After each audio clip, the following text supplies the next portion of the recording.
If it isn't already clear enough, Arcane Studios loves to put hidden messages and meanings in even mundane and unassuming places, and specifically in Prey, this happens a lot in the passwords and codes. One of the coolest examples of this is the password to Alex Yu's computer in his office, which is Chenguoshen. For those of you that don't know, Chenguoshen is the name of a Chinese deity that was said to be the god of the moat and walls, or god of the boundary. This god was said to protect Chinese citizens in specific cities, villages, or towns from the dimensions of the afterlife that could wreak havoc, and served as a sort of god protecting the boundaries between dimensions and all those that serve them. This is a very specific analogy to use on Alex's password in game, and may actually give us some clues to his character. Could this in fact be a hint that Alex is some sort of godlike figure, who has figured out how to bridge the gap between the Typhon's dimension and ours?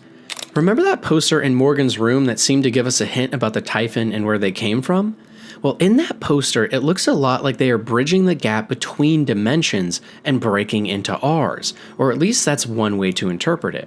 And if that is the correct interpretation, then maybe Alex somehow played a role in bringing the Typhon to Earth. But how could that be the case if the Typhon are the ones that originally came to us? Well, maybe Alex is simply the final key they needed in order to bring on the advent of the Coral and Apex Typhon. And either way, it seems clear that Alex has some hidden intentions we still aren't fully clear on. To me at least, this password is a further hint that Alex is pulling a lot of the strings behind the entire story of Prey, more than most people in the community think, and he probably has a master plan to bridge the gap between dimensions and human-alien hybrids alike that people seldom talk about in-game, instead only being left to small hints.